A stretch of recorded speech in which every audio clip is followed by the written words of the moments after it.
Bem-vindo todos a mais esse nosso encontro do ciclo de debates, organizado pelos professores do curso de psicanálise, aqui do Departamento de Psicanálise. Vamos dar início, então, à mesa de hoje. Quem vai iniciar será a Mara Café, que é membro do Departamento de Psicanálise, professora aqui do curso de psicanálise e doutora pelo Instituto da USP. Bom, quero agradecer a presença de todos que estão aqui hoje, os meus colegas psicanalistas do departamento, do curso de psicanálise, e a comissão organizadora do evento, o Flávio, a Silvia, a Lucia, que nos proporcionou mais esse ciclo de debates. O título do meu texto é O Padre Nosso da Psicanálise. Entre os anos de 1967 a 1973, Lacan apresentou importantes críticas ao conceito de Édipo, referindo suas observações clínicas ao contexto social e político da época.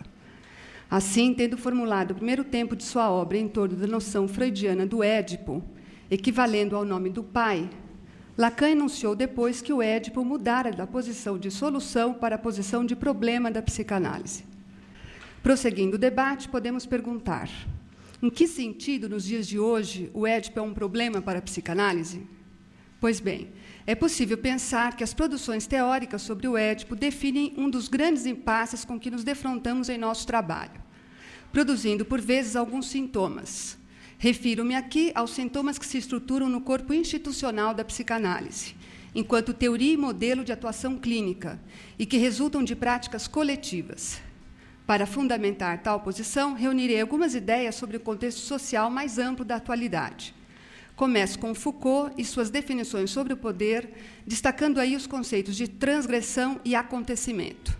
Em seguida, terá vez o pensamento de Derrida acerca da escritura.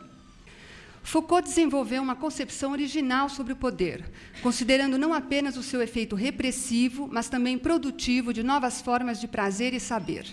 Além disto, postulou a inexistência de um centro único desde o qual o poder emana, revelando as localizações, por assim dizer, interrompidas, móveis e dispersivas do poder e de suas resistências. Portanto, o poder não se exerce na verticalidade segundo formas fixas, não se dá de cima para baixo nos escalões da sociedade. O poder circula e se exerce sob a forma de uma rede espraiada. Além disto, o poder não é uma propriedade que se transmite ou se confisca, não é algo que está com alguém ou um grupo de pessoas, enquanto outros se acham despossuídos dele. O poder não é uma coisa, e sim uma função, é jogo de forças e configura sempre relações de dominação e de resistência. O autor caracterizou a sociedade moderna como dominada por 3 tipos diferentes de poder: o poder soberano, o poder disciplinar e o biopoder. Podemos pensar que, articuladas, estas modalidades de poder recubram todo o campo social. Entretanto, esta não é a concepção de Foucault.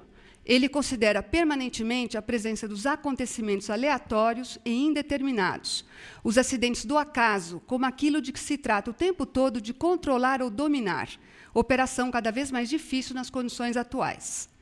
Ocorre que, para Foucault, o que marca o surgimento da era moderna ocidental é, dentre outras coisas, o que Nietzsche denominou a morte de Deus.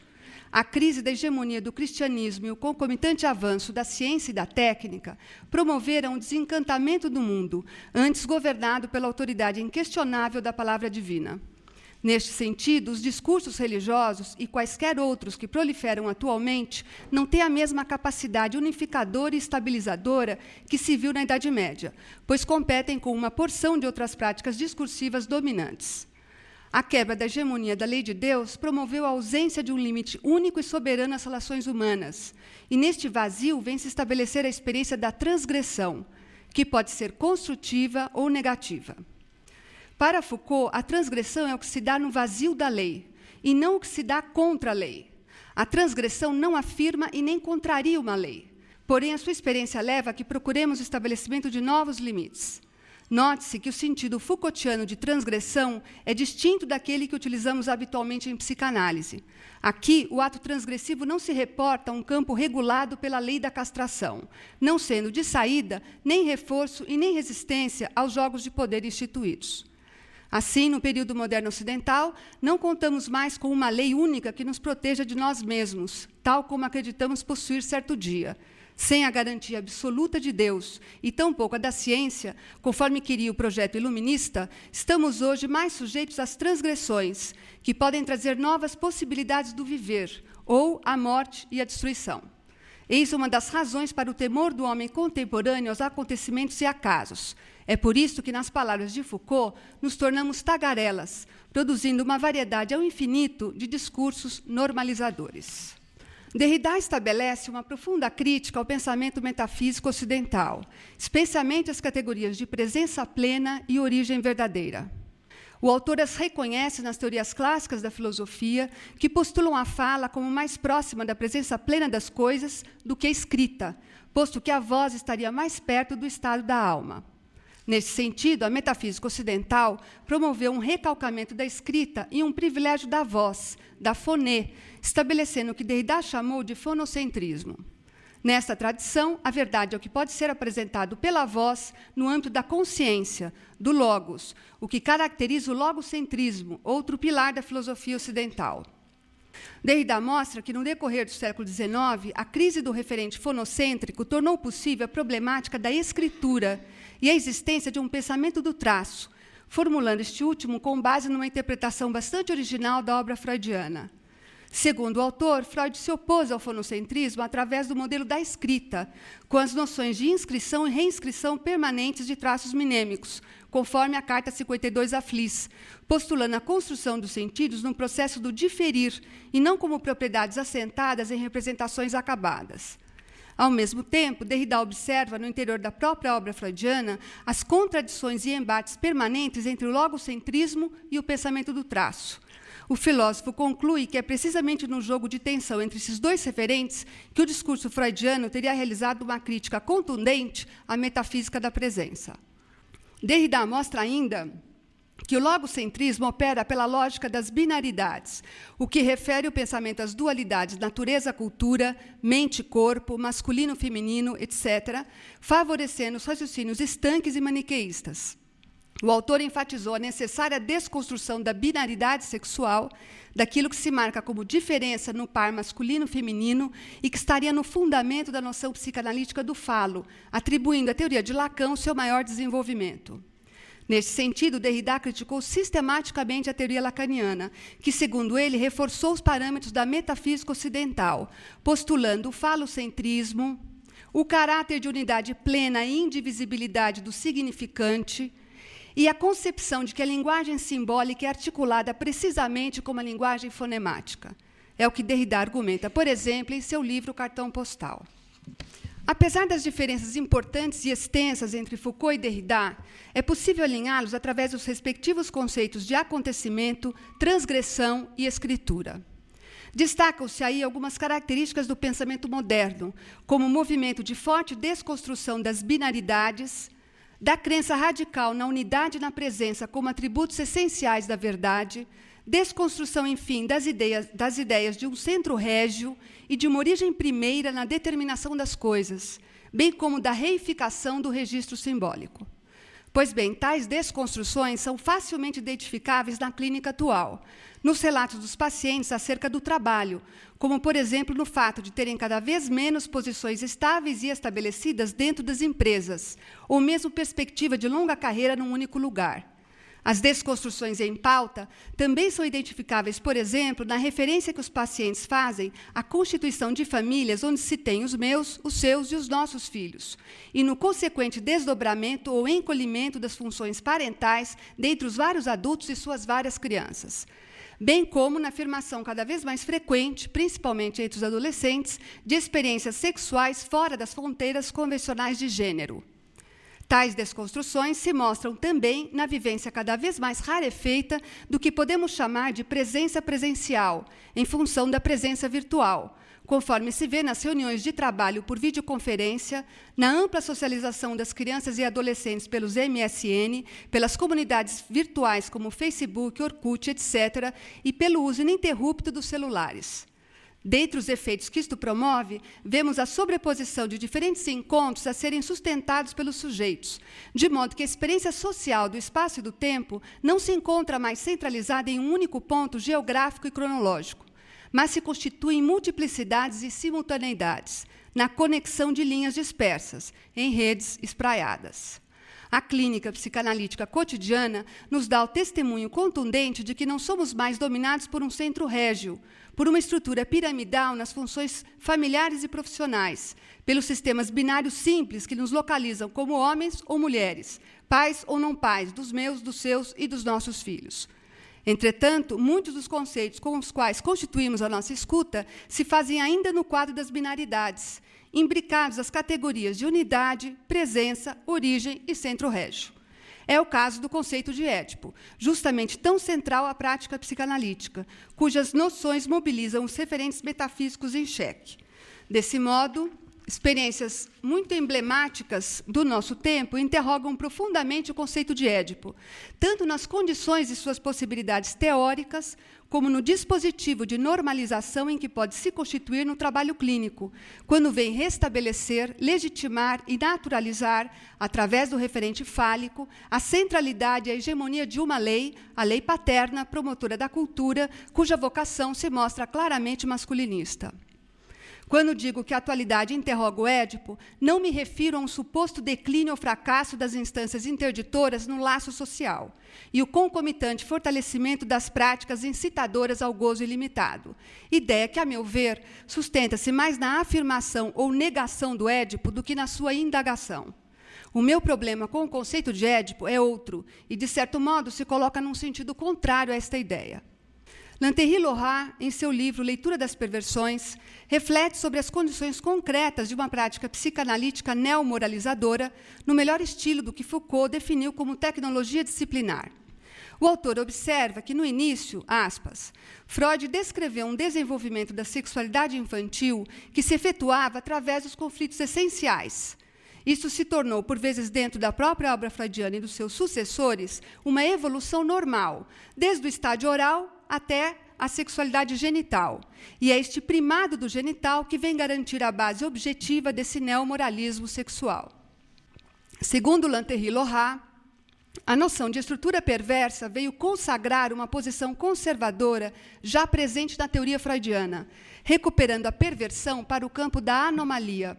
Assim, a estrutura perversa teria no mecanismo da renegação o seu essencial, ligando-se à angústia de castração.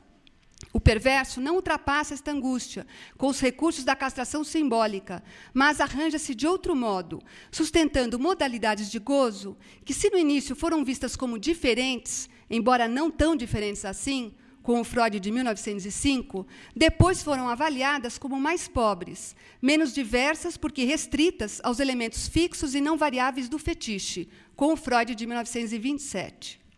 Referidos a este norte, estamos hoje acostumados a pensar que o gozo do perverso, embora pareça ilimitado, na realidade é pobre, porque é restrito ao campo do fetiche. O perverso só goza pouco, e mal. Porém, o que não se vê nas definições da estrutura perversa é um lugar determinante para os contextos históricos que definem toda a relatividade do que se reconhece como perversão no decorrer dos tempos. Afinal, aspas, só há perversão em nome de uma ética social, que nunca está autorizada a servir de fundamento absoluto, e a oposição entre perversos e não perversos sempre remete a um certo momento da cultura que devemos elucidar. Não é difícil imaginar que as reflexões de Lanterri-Lorrat sobre os destinos atuais da clínica com as perversões rebatam diretamente sobre a clínica com as neuroses. Nesta linha, há também o trabalho de Judith Butler, cuja questão é o combate que devemos travar contra a ideia de que os conceitos psicanalíticos de sexualidade, gênero e Édipo digam respeito a uma realidade universal e às leis de fundação da cultura humana. O conceito de Édipo, por exemplo, é também abordado pela autora como matriz da heterossexualidade compulsória em vigência no Ocidente, onde o recalcamento dos desejos incestuosos supõe o recalcamento anterior da homossexualidade, operação que se oculta no exclusivo plano epistemológico.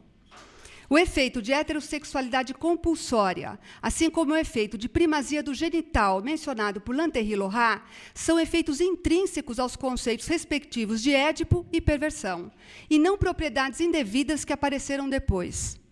O problema é que toda a carga ideológica prevista num conceito pretensamente universal do Édipo não se revela como tal no plano exclusivamente epistemológico da teoria freudiana. Em condições sintomáticas, trabalhamos no recalque destes aspectos, perdendo de vista a dimensão da história na construção da teoria. Neste sentido, o que seria a construção datada de uma organização da sexualidade, o Édipo, quando visto pelas lentes exclusivas da ontologia psicanalítica, se transforma numa descrição da origem e do fundamento da cultura, condição natural do homem na civilização. E aferrados assim aos universais mumificados da metapsicologia, vamos ensurdecendo para a escuta das novas formas do viver que se colocam na clínica. Penso que esta é uma razão que colabora no que chamamos hoje de estreitamento da categoria geral das neuroses na clínica contemporânea, em favor das adições e das patologias do ato. Talvez a clínica das neuroses não esteja mais tão bem servida de recursos teóricos e metodológicos em relação às demais problemáticas, como costumamos dizer. Enfim, talvez o estreitamento da categoria geral das neuroses não seja apenas um reflexo das patologias contemporâneas, mas também um sintoma promovido pelas nossas práticas menos afeitas ao seu tratamento. Nesta linha, um problema é não dispormos ainda de uma teoria consistente acerca da sublimação, o que não se dá por acaso. Sabemos que, no campo das neuroses, o incestuoso não se presta apenas ao recalcamento, embora o reconhecimento deste processo nos seja mais fácil, talvez porque tenha sido mais desenvolvido por Freud dentre os 4 destinos da pulsão. Referidos ao campo do recalque, temos mais vistas para o que chamamos de sintoma e somos mais míopes quanto às soluções singulares que atestam novas formas de subjetivação. Uma grave consequência disto ocorre quando, na via de uma psicanálise normalizadora, conduzida com a grade teórica do recalque, carecida da sublimação, tendemos a receber o transgressivo, na acepção Foucaultiana do termo, com a cruz do Padre Nosso interditor, formulando interpretações que fomentam a culpabilização, em nome da castração simbólica, tida como bem supremo das neuroses bem analisadas. Uma teoria sobre a sublimação deve ampliar o campo e as abordagens do transgressivo, iluminando alguns fenômenos contemporâneos que se acham eclipsados no modelo clínico dominante com as neuroses. Devemos considerar também que as funções interditoras se fazem hoje por caminhos que não se restringem àquele previsto no conceito de Édipo, ou seja, referido a uma estrutura piramidal e a um centro de referência. Autores como Antônio Negri e Anthony Giddens nos ajudam nestes desenhos, com suas ideias sobre as novas organizações do trabalho e sobre a reflexividade moderna, onde o declínio da tradição não produz majoritariamente subjetividades rasas e narcísicas. Assim, por exemplo, a noção de trabalho imaterial, trazida por Antônio Negri, diz respeito ao que se requer cada vez mais dos trabalhadores modernos, ou seja, capacidade de avaliar e tomar decisões, inteligência e criatividade. Esses requisitos não substituem o trabalho dito material, mas é algo que se acrescenta a ele e o transforma, ganhando uma posição estratégica nas fábricas, empresas e no terceiro setor. Neste processo, aparece o que Antônio Negri chama de uma inteligência e uma criatividade da multidão, uma potência da multidão, que se distingue dos fenômenos da massa hipnotizada pelo chefe, apresentada por Freud no texto Psicologia das Massas e Análise do Eu. O biopoder, conforme pensou inicialmente Foucault, não é mais apenas um poder sobre a vida, mas um poder da vida. É claro que estas novas formas de subjetivação não determinam por si só índices elevados de ganho social, pois estamos no contexto do capitalismo e da maximização do lucro. Tais mudanças vêm acompanhadas também da precarização do trabalho, do desemprego estrutural, da exclusão de legiões de pessoas que não se ajustam ao novo perfil do trabalhador, da dessindicalização, do esvaziamento da crítica e da resistência social. Portanto, o quadro geral não se reduz ao cômputo de positividades e negatividades, e, como consequência, em otimismo de um lado e pessimismo de outro. É preciso que pensemos com os paradoxos e não com a dialética que obriga o pensamento aos movimentos de síntese. Isto posto, podemos considerar que a clínica psicanalítica requer o auxílio de outras disciplinas do conhecimento a fim de obter conceitos menos alinhados aos princípios da metafísica ocidental, uma vez que esses sustentam em boa parte a nossa metapsicologia. Tal recurso nos oferece parâmetros éticos contra uma prática clínica normalizadora que atende à restauração e à reforma dos velhos usos e costumes. No entanto, quando se trata da clínica, isto não se faz recusando a metapsicologia com todos os seus padrenossos. Nesse sentido, e voltando a Judith Butler, gostaria de ilustrar uma estratégia do seu pensamento que me parece muito valiosa. Assim, por exemplo, a autora critica a noção de representação, um dos principais alicerces da teoria freudiana, uma vez que essa noção se assenta profundamente nas categorias metafísicas de origem, unidade e presença. Porém, Butler não pretende afirmar seus conceitos contra o campo das representações, uma vez que para ela isto nem seria possível.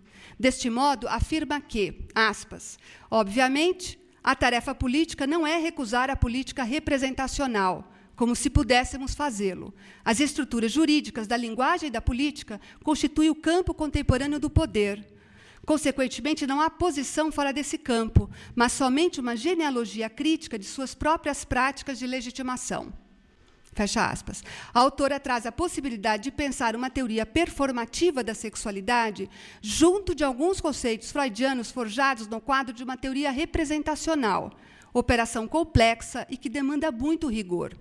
Por isso, discordo de Vladimir Safatli quando ele afirma, aspas, podemos dizer que a base da perspectiva de Judith Butler se encontra na tentativa de fornecer uma teoria anti-representativa do sexual. Ainda ele, trata-se de tentar escapar da própria noção de representação através de uma teoria performativa do sexual. Ora, a concepção performativa da autora não vem no lugar do que seria a metapsicologia freudiana. O que se passa é algo bem diferente. Aquela concepção se faz instrumento para uma teoria crítica da metapsicologia. O que não quer dizer que, ao final e ao cabo, tudo se aproveite nesta composição de contrastes. Entretanto, o que quero salientar é o método de pensamento de Butler, que não opera dominantemente na grade da exclusão e nem da resolução dos conflitos entre diferentes pontos de vista. A exemplo da autora, procuremos o nosso máximo rigor, que o conceito de Édipo, ainda indispensável na constituição da clínica psicanalítica, possa conviver com seus diferentes e tolerar a irresolução de conflitos que promete se estender por um longo tempo. Quem sabe possamos alargar um pouco mais a nossa escuta para as neuroses. Isso.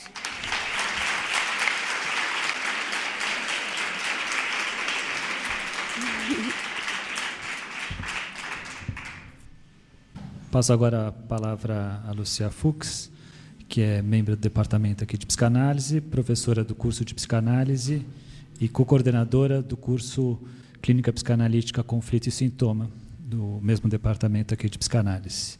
Autora de Narcisismo e Vínculos e co-organizadora e coautora de alguns livros lançados aqui pelo departamento, A Clínica Conta Histórias, Desafio para a Psicanálise Contemporânea, O Sintoma e Suas Faces.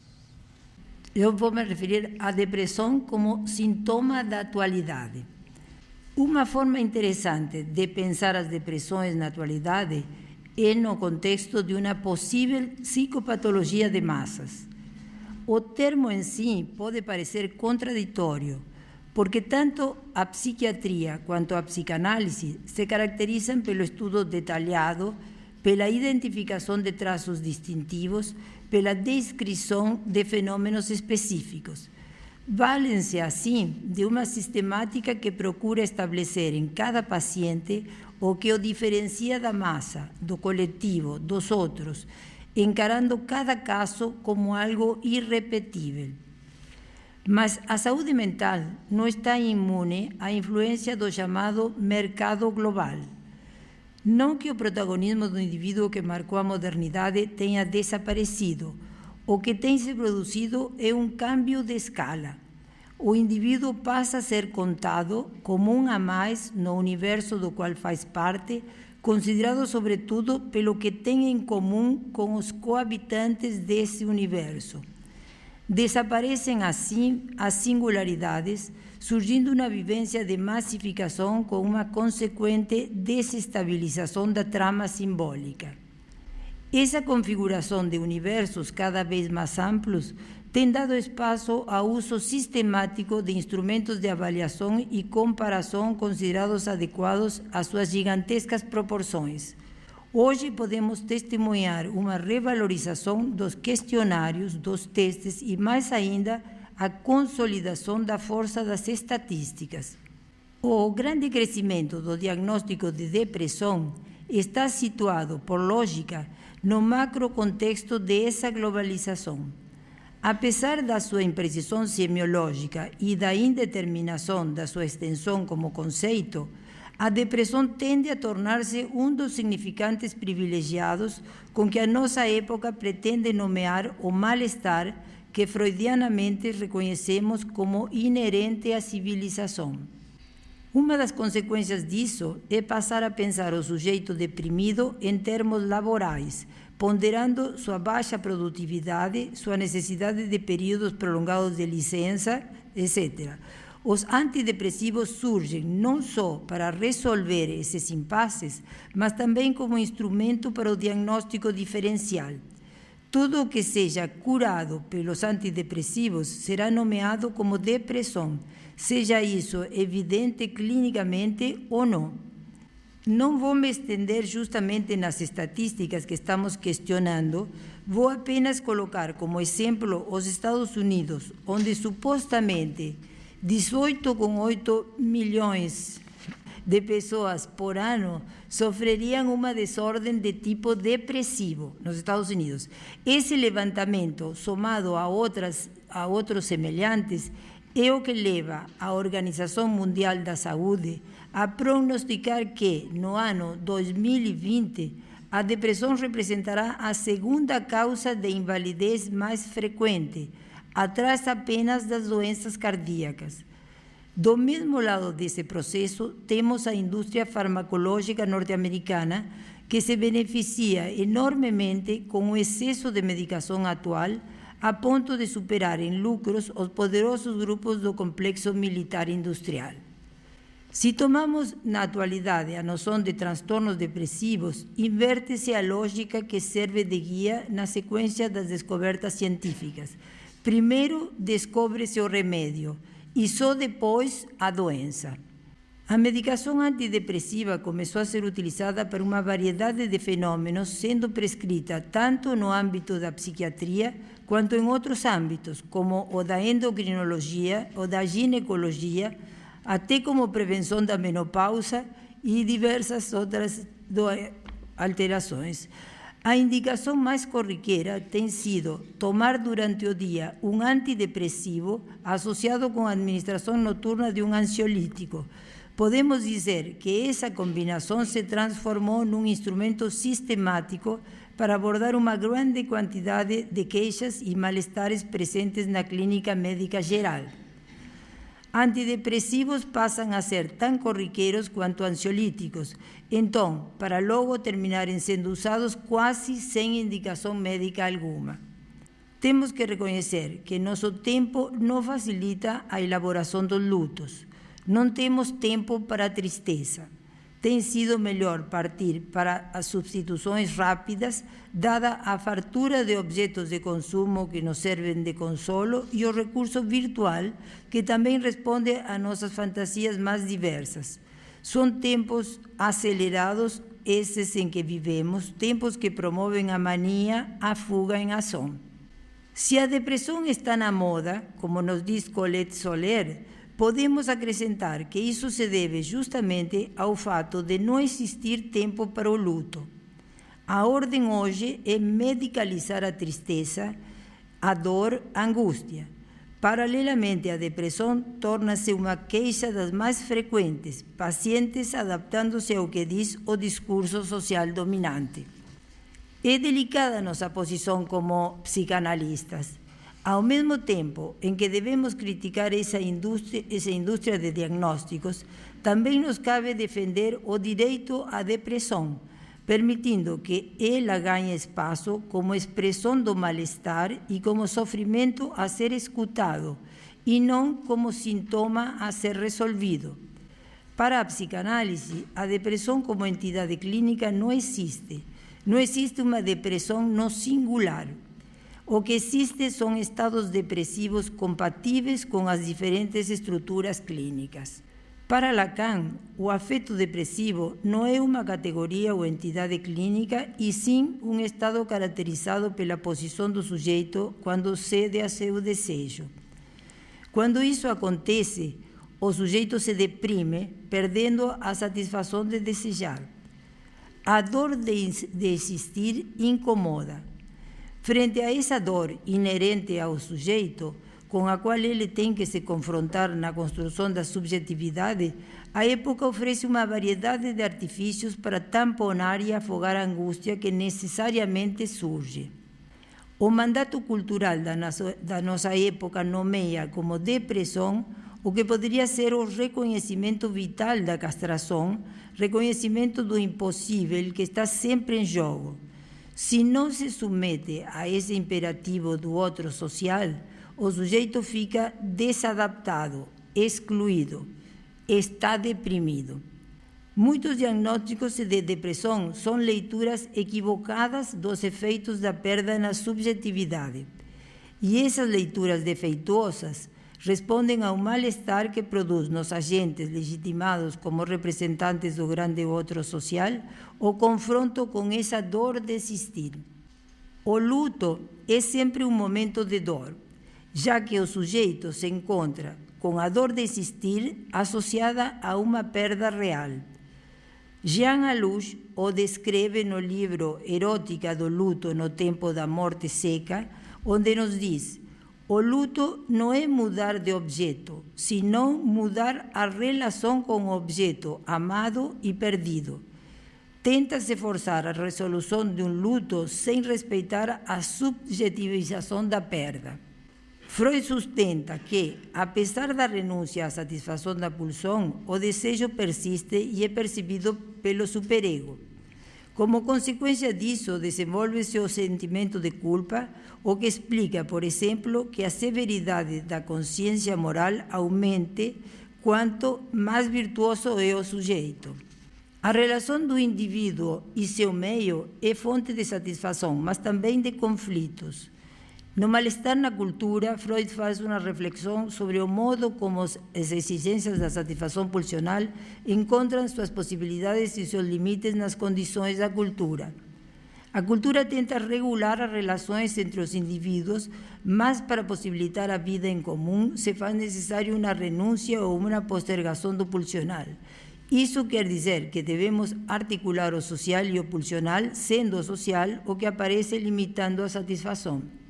No entanto, Freud reconhece que os vários modos de limitar as exigências pulsionais, como as regulações dos laços amorosos, a identificação, certas restrições à vida sexual, não conseguiram eliminar o mal-estar. Esse pulsional que se tentou regular reaparece e transborda. Podemos afirmar que, na modernidade, ainda funcionava um ideal de subordinação do individual às regras racionais coletivas. Na contemporaneidade, isso perdeu o sentido e os valores que nos regem têm muito mais a ver com a realização pessoal e com a prevalência das singularidades subjetivas que nos impulsionam a desfrutar o máximo da vida. O que caracteriza a hipermodernidade é justamente sua íntima relação com o consumo e com o efêmero. Vivemos na sociedade do hiperconsumo, onde os indivíduos estão regidos pelo vazio e se debatem entre a euforia e a depressão. Se a depressão é uma forma de expressar o mal-estar na nossa época, requer da nossa prática saber o que fazer em relação a ela. Para Lacan, a depressão é covardia moral. É um afeto que deixa o sujeito paralisado, inerme, frente à questão ética da eleição entre gozo e desejo. Saber atuar diante disso supõe examinar de que forma a psicanálise pode abrir um espaço para a angústia, sem receio de se servir dela, já que ela possibilita a emergência de um sujeito em seu laço com o objeto. No início de todo o processo melancólico, percebe-se uma radical perda de sentido que corresponde a uma claudicação do sujeito frente ao mundo exterior. A explosão imaginária implica, na clínica da melancolia, algumas consequências, carência de vontade, lentidão do tempo, ausência de qualquer outra saída que não a morte, já que uma reverberação crítica culpabiliza o tempo todo. Em Psicologia das Massas, Freud propõe uma hipótese explicativa dos processos de mania e melancolia. Do ponto de vista da nossa análise do ego, não resta dúvida de que no maníaco o ego e o ideal do ego se fundem de forma que o sujeito, dominado por un sentimiento de triunfo y de satisfacción no perturbado por su crítica, siéntese libre de toda inhibición y protegido frente a cualquier recriminación o remorso. A miseria do melancólico, pelo contrário, constitui a expressão de uma oposição aguda entre ambas as instâncias do ego, oposição na qual o ideal manifesta de forma implacável sua condenação do ego através da culpa e da humilhação.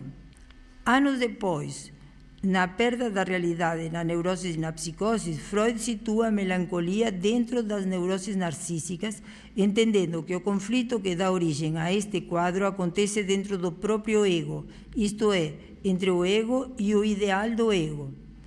A fenomenologia que ele apresenta do melancólico está caracterizada por alguns elementos constantes: o desinteresse dos sujeitos pelo mundo exterior, a inibição de quase toda atividade e a perturbação do sentimento de si mesmo, que se traduz em autodenigrações e autorrecriminações.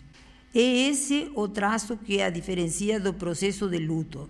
Na impossibilidade de investir libidinalmente outro objeto, a libido se retira para o ego, o qual se identifica com o objeto perdido. A sombra do objeto cai sobre o eu. Freud separa a neurose obsessiva da melancolia, dizendo que das três premissas da melancolia, perda do objeto, ambivalência e regressão da libido ao ego, as duas primeiras as encontramos nas recriminações obsessivas diante do acontecimento de morte. Na neurose obsessiva, por sua vez, o luto segue seu curso, não se produzindo a identificação com o objeto perdido. Já destacamos que, para a corrente lacaniana, a melancolia responde a uma forma da forclusão, na medida em que os estados depressivos se vinculam à relação do sujeito com seu desejo, adquirindo uma forma particular para cada tipo de neurose. Na neurose obsessiva, a autopunição, a inibição geral intensa e a perda de desejo caracterizam os estados depressivos. Na neurose histérica, a falta de amor é vivenciada como uma perda de si mesmo. A não identificação à imagem fálica e a redução do sujeito à condição de produto restante deriva na tristeza depressiva. Esse quadro depressivo é a forma predominante que a queixa histérica assume na atualidade. Se o desejo é uma defesa frente ao gozo, o sentimento depressivo é uma forma de gozar e, como diz Lacan, o sujeito é feliz em seu gozo. Assim, as depressões fazem parte das estruturas neuróticas, mas é preciso entender sua singularidade. Não se confundem com estados de ânimo tais como a tristeza, o abatimento, o desânimo, embora todos estes participem também do sofrimento depressivo. Também não se confundem com as ocorrências depressivas esporádicas a que todo neurótico está sujeito em razão de perdas, fracassos ou lutos mal elaborados. Pierre Fedidin, que considera a depressividade em oposição aos estados depressivos uma qualidade fundamental, se não a própria condição do trabalho psíquico, escreve que a psicanálise freudiana constitui, com sua psicopatologia e sua clínica, a única tentativa para manter no centro da experiência humana a função de uma negatividade, pulsão de morte, destrutividade, culpabilidade e masoquismo originário, entrando na compreensão da subjetividade da vida psíquica. Na origem da depressão se encontra uma questão do sujeito com o tempo. Ele não consegue entrar em sintonia com o tempo do outro. De aí a importância da lentidão que caracteriza o percurso de uma psicanálise para sujeitos deprimidos. Para Fedidin, a depressão é um afeto cuja característica seria a alteração do tempo, assim como a perda da comunicação intersubjetiva é um extraordinário empobrecimento da subjetividade. A tristeza acompanha o estado deprimido, mas, de certa forma, ela já representa uma volta ao movimento, uma reanimação da vida, sendo que o que caracteriza a depressão é a sensação de vazio e aniquilamento. São necessários dois para se curar do isolamento e do vazio interior. Temos que estabelecer uma diferença entre a depressividade inerente à vida psíquica e o estado deprimido, que representa uma espécie de identificação com a morte ou com um morto. Esse é o pensamento de Fedidat. O trabalho analítico tende a reanimar esse vivente psíquico inanimado. Consiste em restituir ao sujeito deprimido sua capacidade depressiva e, assim, sua criatividade psíquica. A depressividade ou capacidade depressiva tem muita proximidade com o conceito de posição depressiva de Melanie Klein, porque se refere à constituição da experiência de perda e da transformação da vivência interior por ela. Winnicott, por sua vez, também ressaltou quanto a capacidade depressiva que reencontramos na experiência psíquica de retraimento é geradora de uma atividade criativa de pensamento e ilusão. A descoberta da ausência como retorno da presença é a modalidade primordial da existência do outro como liberdade de si. O tratamento analítico visaria, então, a restituição dessa depressividade correlativa à associação livre e à atividade de ligação e de ligamento. A depressividade não é o estado deprimido, é a reapropriação do psíquico com suas próprias temporalidades. A capacidade depressiva é uma capacidade de criação. Diante de tudo isto, fica fácil compreender que o empobrecimento da vida subjetiva que resulta nas diversas estratégias contemporâneas de anulação do conflito, seja por via medicamentosa ou pela adesão às ofertas de gozo em circulação no mercado, é cúmplice do atual crescimento dos casos de depressão. O que decide durante o atravessamento do complexo de Édipo a saída pela depressão crônica para alguns sujeitos neuróticos? O que foi que o pequeno sujeito deixou de levar a cabo em sua constituição para ter se tornado não um histérico ou um obsessivo, mas sim um depressivo? São essas as perguntas que organizam a pesquisa e o desenvolvimento que Maria Rita Kell realiza em seu livro O Tempo e o Cão. A oposição do depressivo decorre de uma escolha, no sentido freudiano de escolha das neuroses, que se dá no momento em que o pai imaginário se apresenta como rival da criança no segundo tempo do atravessamento do complexo de Édipo. A escolha precoce do futuro depressivo seria a de se retirar do campo da rivalidade fálica em vez de disputar o falo com o pai e perder para ele. O depressivo teria preferido recuar, permanecendo sob o abrigo da proteção materna. O futuro depressivo se detém a meio caminho do percurso em que os histéricos e obsessivos definem sua posição fantasmática. Em vez de enfrentar a rivalidade fálica, na tentativa de reverter a perda que já ocorreu, os depressivos escolhem, entre aspas, permanecer na condição de castrados. Isso não significa que tenham simbolizado a castração. Tampouco se trata de versões imaginárias da castração entendida como privação ou frustração, e sim de abster-se da reivindicação fálica, colando-se sob o abrigo da castração infantil. Isso não significa também que não existam paixões de rivalidade nos depressivos. Se eles recuam, é porque não admitem o risco da derrota nem a possibilidade de um segundo lugar. Ao colocar-se ante a exigência de tudo ou nada, acabam por se instalar do lado do nada. O depressivo não enfrenta o pai. Ele se oferece à proteção da mãe como objeto indefeso. O gozo dessa posição protegida custa ao sujeito o preço da impotência, do abatimento e da inapetência por os desafios que a vida lhe virá apresentar. Retomando as diferenças entre depressão e melancolia, vale ponderar que a desesperança no melancólico tem a ver com o fato do outro materno não ter conferido ao recém-nascido um lugar em seu desejo. O melancólico ficou preso em um tempo morto, um tempo em que o outro deveria ter comparecido, mas não compareceu. Já o tempo morto do depressivo funciona como refúgio contra a urgência das demandas de gozo do outro. Colette Soler diz: o sintoma não é só um modo de dizer, mas dentro do próprio sofrimento, um modo de gozar, formação erótica substitutiva, modalidade do laço social. O sintoma dirige-se a um outro, seja este o analista ou não, que o neurótico elege como representante autorizado desse outro. A cada civilização correspondem algumas modalidades de gozo para suprir a relação sexual faltante. Para Freud, na melancolia, a falta de objeto não se inscreve ao longo do atravessamento do complexo de Édipo, e sim muito antes, na etapa primordial da constituição do sujeito, dominada pela oralidade, pela ambivalência e pela indiferenciação entre o ínfans e a mãe. Assim sendo, o objeto perdido praticamente se confunde com o eu, contra o qual o sujeito dirige seus insultos e sobre o qual o superego imprime seu sadismo. Para o recém-nascido, a entrada na vida é concomitante à possibilidade da mãe conferir a seu filho um lugar simbólico. A mãe do melancólico, incapaz de simbolizar o ínfans, não confere a ele o lugar de objeto de sua satisfação completa. Ocupa-se do bebê como de um pedaço de carne. O cuidado é puramente biológico, de modo que esse bebê não é marcado pela identificação fálica.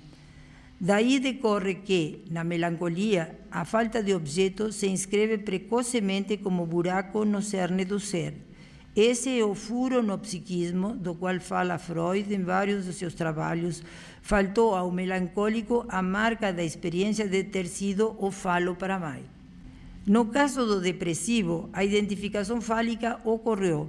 O depressivo está marcado por ela, pela experiência de ter representado para sua mãe o falo.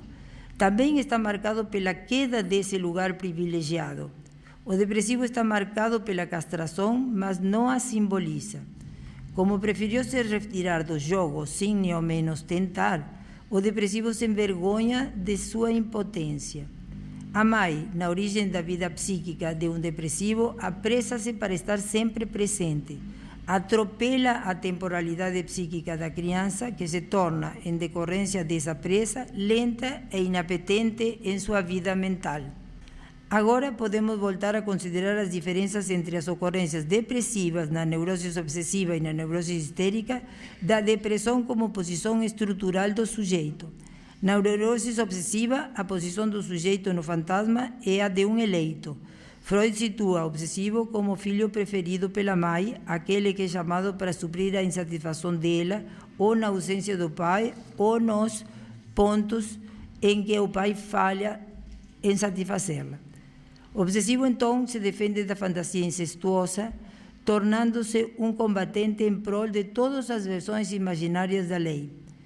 Por simbolizá-la mal, o obsessivo toma a lei ao pé da letra, e é por isso que Maria Rita Kell o chama de paranoico das pequenas causas. A depressão de um obsessivo, no entanto, pode decorrer do fracasso de um investimento nos ideais, no qual o obsessivo põe à prova seu lugar narcísico de exceção sem se desfazer das identificações com o pai. Na histeria, os episódios depressivos decorrem com frequência da perda de amor, no qual os histéricos apostam muito alto. Nesses casos, a depressão se apresenta com características espetaculares, como uma devastação do ser. Não há dúvida de que a perda de amor atinge o histérico em sua autoestima, mas as tentativas de suicídio nestes casos devem ser entendidas como tentativas de recuperar um lugar e não como desejo de morte. É preciso sempre considerar também o que falamos antes sobre o lugar que a depressão ocupa no discurso social da contemporaneidade, o que facilita o caminho para as identificações dos histéricos com esse quadro.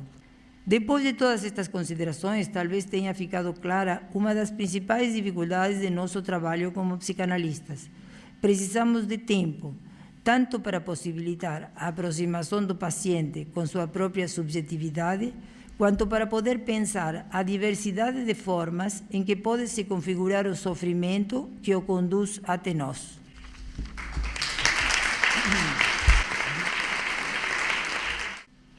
Passa a palavra agora Maria Beatriz Vanucchi, que é membro do Departamento de Psicanálise, professora do curso de Psicanálise aqui do Departamento, analista institucional e terapeuta da instituição Projetos Terapêuticos.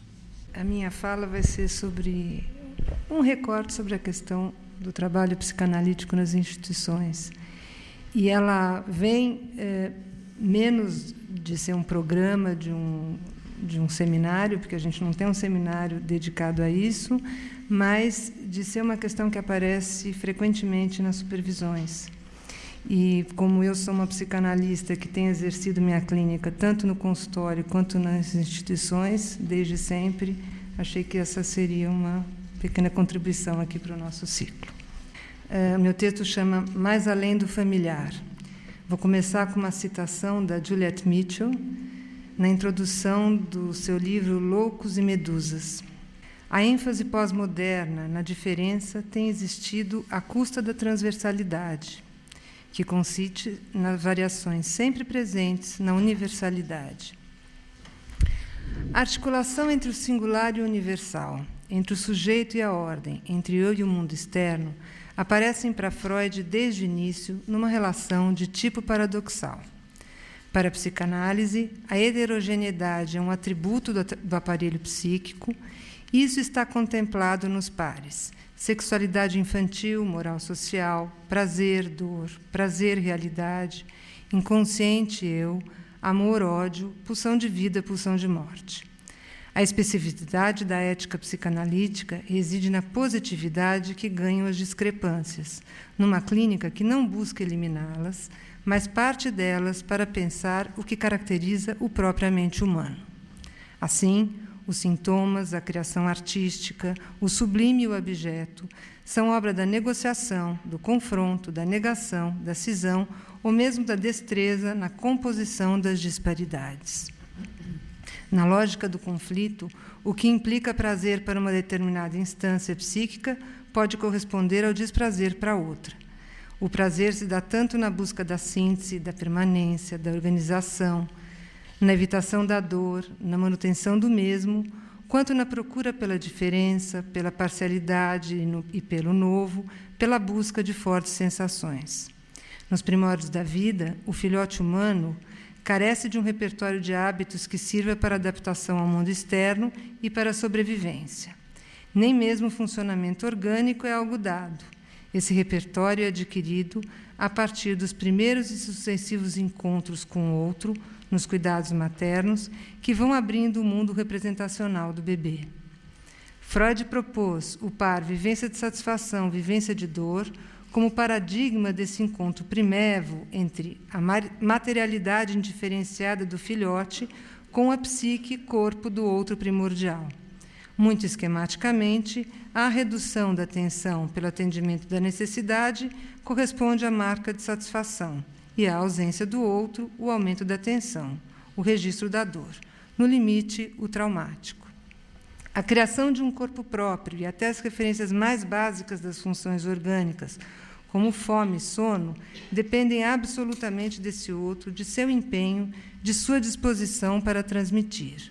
É nos olhos, na boca, no perfume, no toque, mas fundamentalmente através de seu olhar e de sua voz, que a carne ganha corpo. O império do outro é tão avassalador que Pierre Olagnier chama de violência da interpretação o ato da mãe que, com seu repertório pessoal, traduz os apelos do bebê, cravando na carne de sua cria traços, referências, linhas de significação. O novo ato psíquico, o narcisismo, instala a representação do si mesmo como herança e recurso no trato com o mundo externo.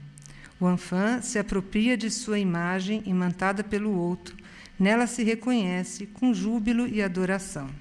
No decorrer da vida, a referência a uma identidade própria vem acompanhada de um sentimento de permanência que é fundamental para a sustentação da existência, mas que, a rigor, é da ordem do impossível.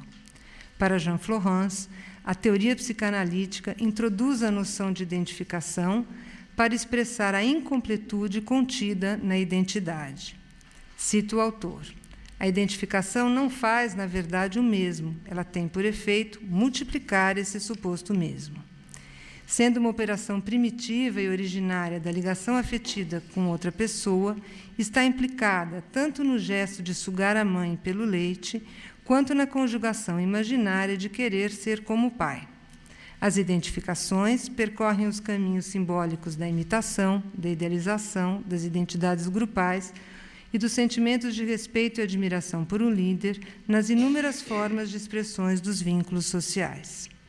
Segundo Beividas, autor que trabalha na interface psicanálise e semiótica, elas traduzem uma posição semântica do sujeito, vetorizada na busca de uma identidade absoluta, mas impossível. A identidade seria um ponto de miragem, uma paixão, mesmo se totalmente fundada numa posição ilusória. Ser igual ou o mesmo que permaneceria como que na linha do horizonte de todas as situações humanas de vínculos sociais e das interações subjetivas. Freud, em A Psicologia das Massas e a Análise do Eu, descreve os dispositivos coletivos da cultura, nomeados como massas artificiais, assinalando sua tendência à dilação das singularidades por meio da lógica da universalização. Afirma que o apagamento das diferenças e a pregnância das identidades são sustentadas pelas trocas limidimais entre seus membros e a identificação com o líder pai. Tais identificações, forjadas no laço coletivo, responderiam a um ideal, a uma oferta de completude de ordem narcísica. Os intercâmbios no interior dos grupos ocorrem na tensão entre o polo do mesmo, vocação da massa, e o polo do diverso. E as identificações seriam operações de ligação pela compaixão, ou seja, pela paixão compartilhada. Os objetos da paixão compartilhada são desenhados pelos grupos, demarcando sua escala de valores. Podem ser uma ideia de Deus, o amor pela pátria, a justiça social ou certa concepção de educação. As famílias, escolas, igrejas ou mesmo instituições psicanalíticas acolhem ou repelem certos traços, e essa é a marca de qualquer conjunto, definir o que cabe e o que é exceção. Do lado do sujeito, seu laço nos grupos e aos grupos se engancha na intersecção entre seu fantasma particular e o mito de origem daquele grupo, compartilhando o que se conforma como identidade. Essa transação também faz a ceifa dos que são considerados diferentes, daquilo que fica de fora, do que não se conforma. O elo narcísico que enreda os grupos o faz na definição do mesmo, e tanto as exigências do mundo externo como as exigências dos objetos internos estrangeiros, ou seja, daquilo que nos sujeitos resiste à identificação, podem ser vividas pelo conjunto como ameaça ou ataque. Em Totem e Tabu, Freud construiu uma narrativa do que teria sido a origem do laço social. Seu texto figura no assassinato do pai primitivo o registro paradoxal que sempre acompanharia a relação eu-outro.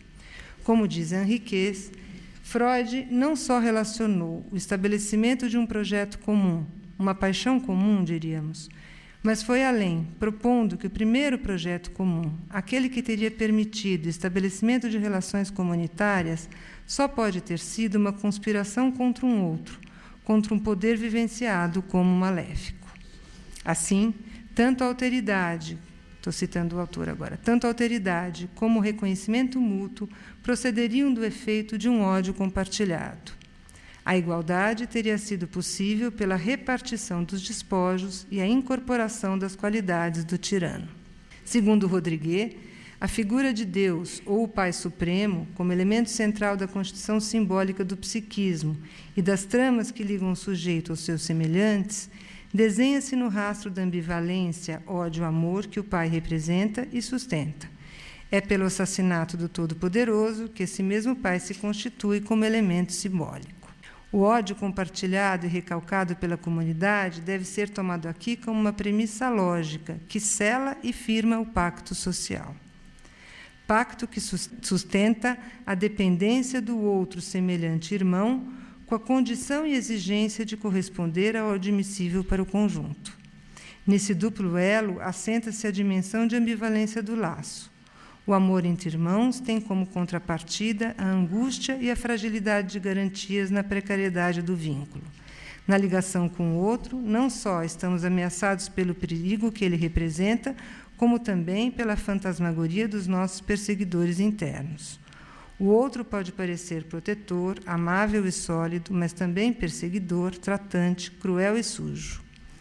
E mais, a ausência de seu olhar amoroso ou odiento pode precipitar a desrealização da própria existência, o colapso, como acontece nas crises psicóticas. Aliás, os psicóticos são aqueles que vivem o vínculo como uma guerra sem descanso. Os laços fraternais se criam, em princípio, com fins de delimitação de ordem, mas sobre essa ordem está toda a possibilidade da contaminação, da indiferenciação própria da condição humana. O pathos compartilhado, vetorizado pelo narcisismo do grupo, exige renúncias, tanto pela dessexualização das relações, como pela contenção da agressividade.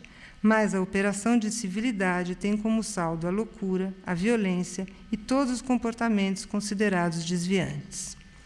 Quando a imagem compartilhada se torna tão compacta a ponto de se converter numa identidade excessivamente sólida, ela toma a dimensão de um corpo invasivo, impedindo os espaços vazios entre os sujeitos, produzindo o fenômeno de massificação e a intensidade da paixão. Os neuróticos, que formam a maioria dos humanos, têm na formação de compromisso e no retorno do recalcado o resguardo de sua condição de sujeito e a expressão do mal-estar na cultura. Seu sintoma pode expressar aquilo que escapa ou que se opõe ao imperativo ideal. Nas psicoses, em que a ligação com o outro é muito mais vulnerável ou impossível devido à ausência de fiação simbólica que enlace o sujeito ao mundo, o confronto com o imperativo pode gerar crises que implodem a representação de si mesmo e tanto o sentimento de permanência como sua condição de sujeito se rompem. O surto psicótico pode ser a única resposta de um sujeito à injunção de um ideal impossível em uma determinada família ou grupo, tendo como resultado o rompimento com o semelhante outro.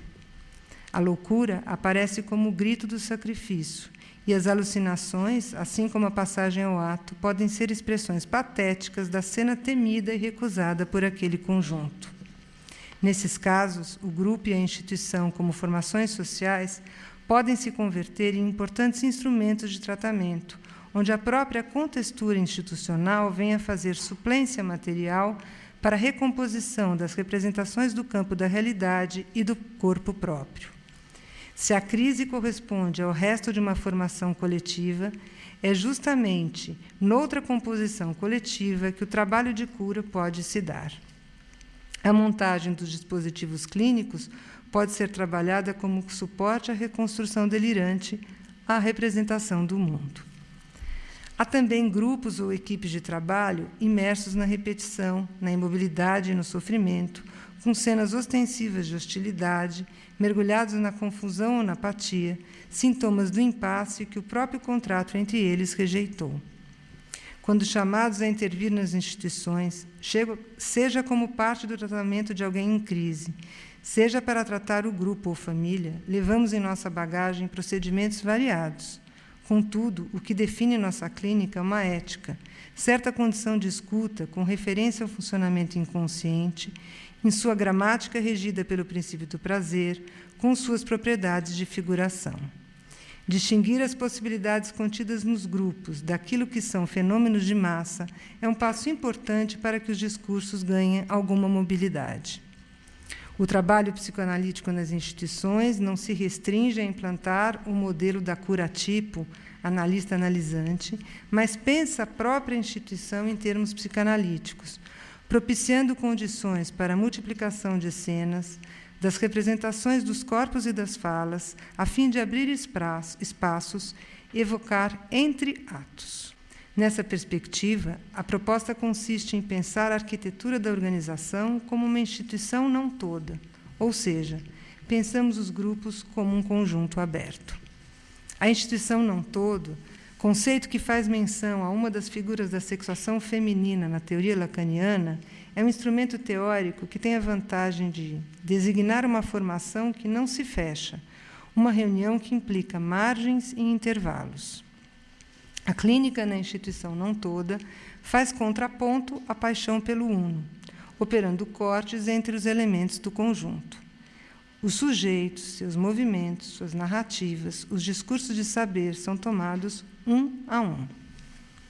Também o discurso psicanalítico, quando pode se apresentar como uma teoria não toda, resguarda sua ética, abrindo-se para ser fertilizado e interrogado por outros saberes, justamente por sua aposta na produção inconsciente, em sua excentricidade ao caráter identitário. A instituição não toda implica uma composição de conjunto que abrace a exterioridade para além da projeção dos elementos expurgados e persecutórios.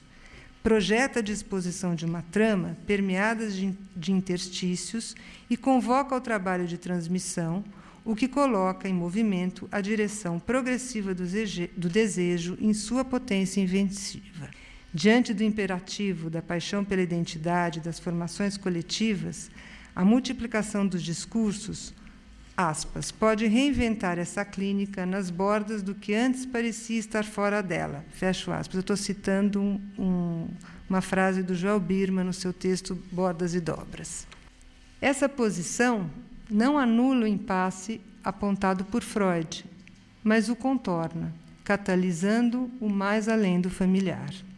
Em Foucault, ou mais precisamente na leitura de um pesquisador Foucaultiano chamado Francisco Ortega, encontramos um trabalho bastante interessante que pode fertilizar essa discussão, porque, ao desconstruir a continuidade entre fraternidade e amizade, traça uma linha transversal à costumeira referência familiarista.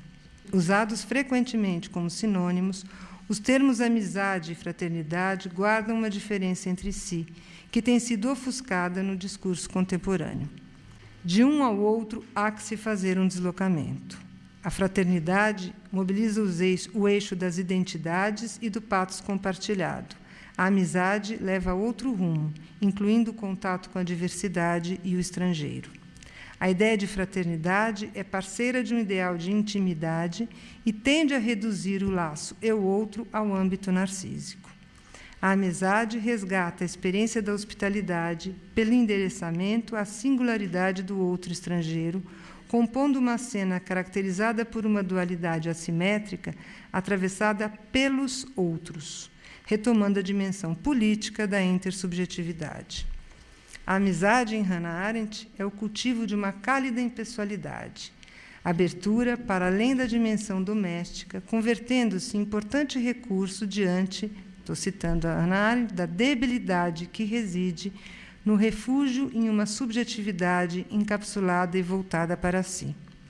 Segundo escreve em A Dignidade da Política, o que a amizade alcança é justamente a comunidade, e é óbvio que essa igualação traz em si, como ponto polêmico, a diferenciação sempre crescente dos cidadãos inerente a uma vida agonística. Quando a filia, o nome grego de amizade, se associa ao ethos, que é a ética, promove o entrelaçamento entre os homens na comunidade concebida como locus para o exercício do pensamento e da ação conjunta. Ethos compartilhado, morada do homem, que teria no exercício do acolhimento da figura do estrangeiro, mesmo que em discórdia, uma prática que favorece a interlocução. Os sujeitos ligados pela condição de amizade estariam em igualdade no que se refere à sua condição humana, diríamos, sua condição de sujeitos desejantes. A condição desejante é, portanto, ponto de partida para que se falem e se escutem e até disputem, mas que em suas dissemelhanças e nos hiatos entre eles possam inventar algo para além de um reflexo de si mesmos. A amizade pode se apresentar como um ponto de fuga, o cultivo do ethos da distância e do prazer, o que, segundo Foucault, levaria a sério a incomensurabilidade existente entre eu e o outro, a impossibilidade de sua incorporação narcisista. O resgate da diferença na amizade consistiria na praxis de uma estética da existência, um modo de subjetivação coletiva que gera um espaço intermediário entre o privado e o público, no qual os sujeitos se constituem e transitam. Do ponto de vista de nossa clínica e de nossa prática institucional, o conceito de amizade pode ser um operador se o tomarmos na acepção proposta por Ortega de que se apresente como um programa vazio, uma brecha que vem exercer função de metáfora para novas nomeações, novos trânsitos afetivos para além da familiaridade.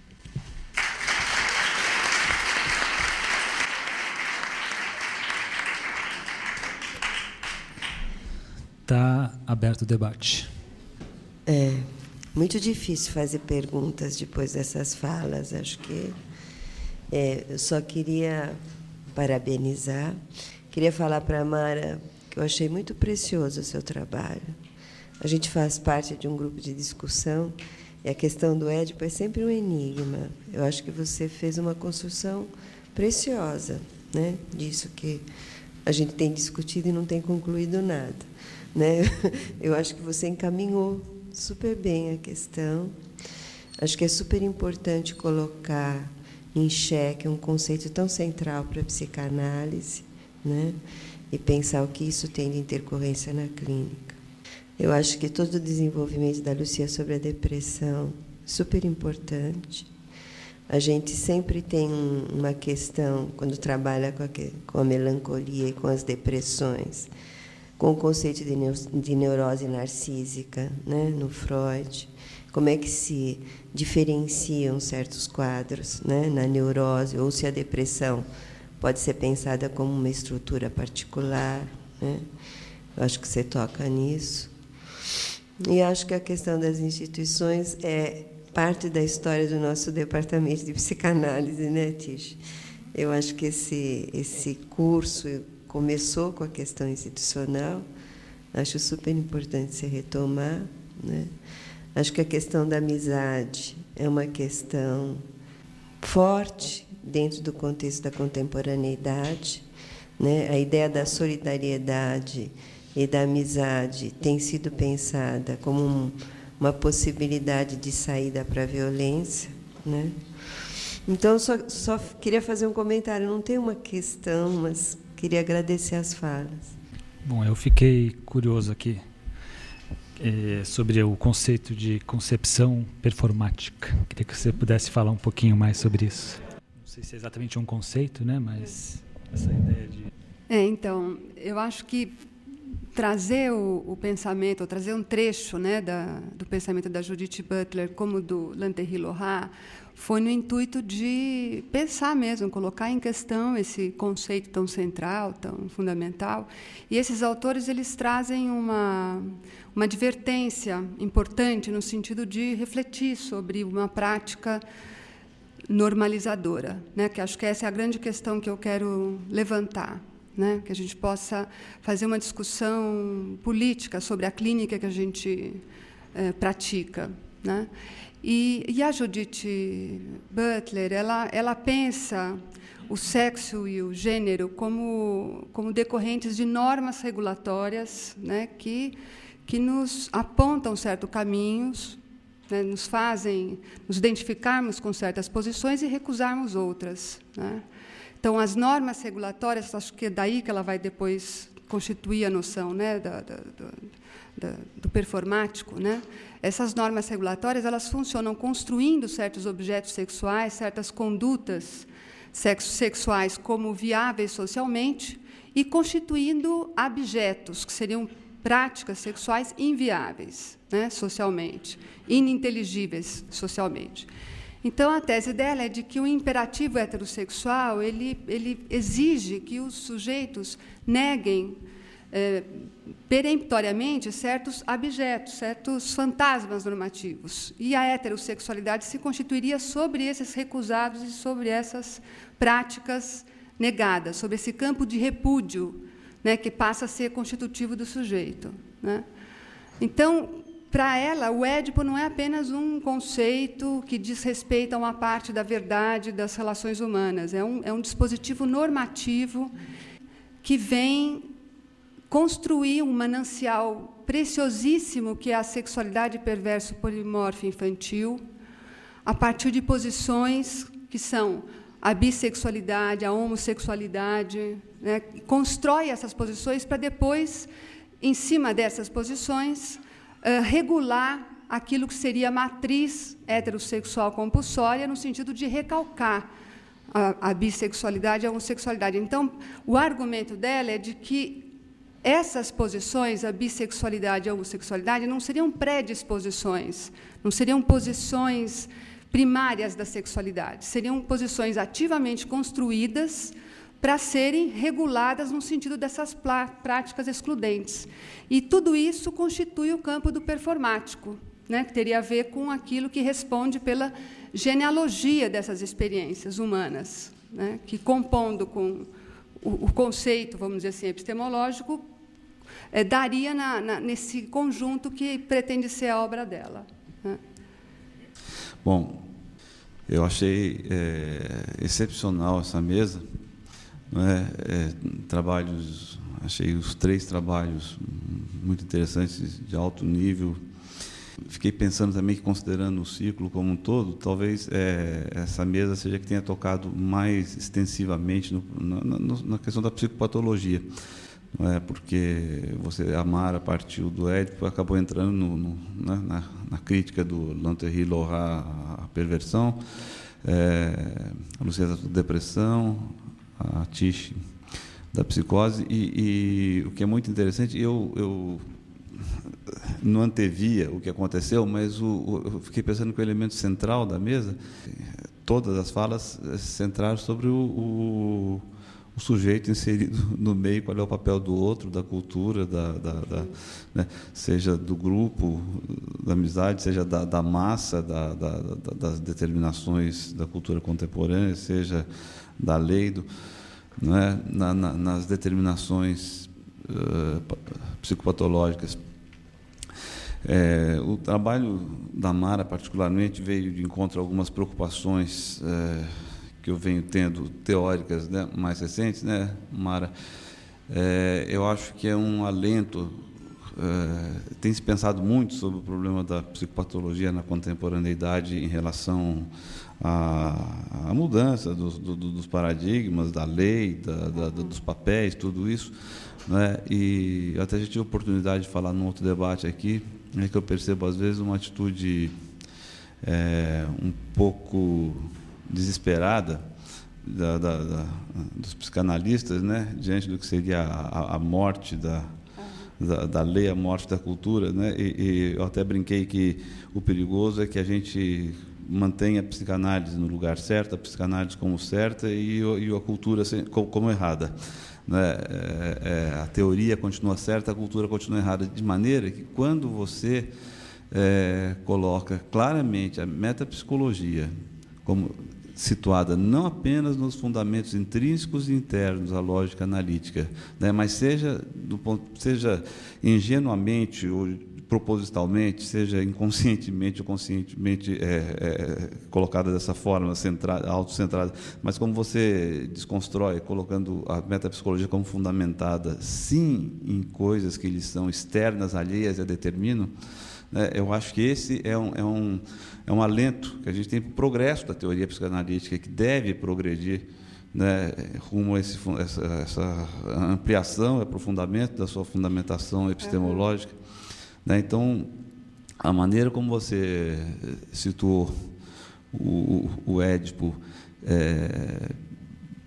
fora de um conteúdo específico e situa a metapsicologia dessa maneira, eu acho que nos coloca, segundo a minha modesta impressão, no rumo certo do que eu vejo, para onde a psicanálise, a teoria psicanalítica tem que progredir. Né? A crítica do Lanthéry-Lorrat é muito interessante, eu gosto muito desse trabalho que você mencionou, porque ele já antevia isso de alguma forma, ele tinha essa abertura para esse problema da fundamentação da metapsicologia interna, intrínseca ou extrínseca a psicanálise. E eu estou sendo um pouco longo, só para completar. A maneira como você tomou a crítica que se faz ao Lacan, que ele faz ao Lacan, é extremamente interessante, porque o Lacan me parece que acaba padecendo do mal que ele veio para sanar, quando ele tenta axiomatizar, de alguma maneira, a teoria freudiana do Édipo, que era conteudística, calcada em um conteúdo, em um modelo, né? Quando ele tenta fazer disso um axioma, extrair uma lei que se aplique sempre, né? O que acontece é que o apelo incondicional que ele faz ao falo faz com que ele e a escola lacaniana, no meu entender, recaia no mesmo problema, às vezes de forma até mais radical, do mesmo problema que vieram para sanar, né? De maneira que eu me identifico, gostaria de te ver continuar trabalhando nessa linha né? Eu estou falando mais sobre isso, que vem de encontro à minha pesquisa, embora eu acho que as outras duas falas, quando colocam o problema também dentro do sujeito e as suas variações na cultura e no grupo, são formas de se...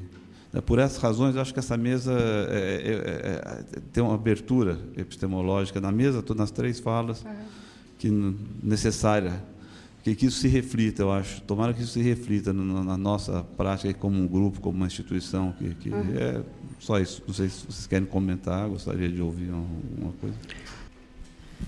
Eu concordo com o Flávio, acho que essa mesa realmente abre caminhos importantes, mas eu queria um pouco pôr lenha na fogueira, porque em termos dessa unidade na mesa que eu queria que ficasse mais clara. Eu queria saber de que jeito a fala da Mara, todas as três falas me encantaram, mas será que a fala da Mara não põe em questão os parâmetros que guiaram a fala da Lúcia? E será que a fala... É uma pergunta para os três. E será que a fala da Tish não abre, de algum jeito, questões para as duas falas? Eu acho que a conclusão da Tish de uma teoria não todo, ou a proposta, talvez aí tenha um caminho. Mas, realmente, acho que são parâmetros de pensamento que nem sempre formam uma unidade. E que tudo bem, é isso que para isso que a gente está aqui, é isso que é a psicanálise, a possibilidade da gente se enfrentar com aquilo que nem sempre é um todo, né, ou é uma unidade. Mas eu acharia importante, como a gente o tempo todo está buscando o que é comum, eu acho que são três falas que partem de visões distintas da psicanálise, e que é importante que isso fique claro e que isso seja conversável, falável, nomeável. Também achei excepcional a mesa de hoje, né? Acho que tem inúmeras questões que poderia e deveria, espero ainda, debater. Mas também queria jogar um pouco de gasolina na fogueira, talvez. A minha questão é para a Mara, né? E há também além dessa questão, uma lembrança, né? Acho que o teu texto, eu peguei da metade para o fim, acho que é um pouco de atrevimento da minha parte falar, tendo ouvido só a metade, né? Mas o teu texto, no que eu pude compreender, ele é um texto extremamente iconoclasta, né? Ele vai direto ao ponto, né? Um dos pilares que os psicanalistas costumam tomar como, exatamente como você falou, normativos, né? Mas a suposta crítica ao Lacan, que teria residido nessa normatividade do nome do pai ou da castração, eu acho que não confere.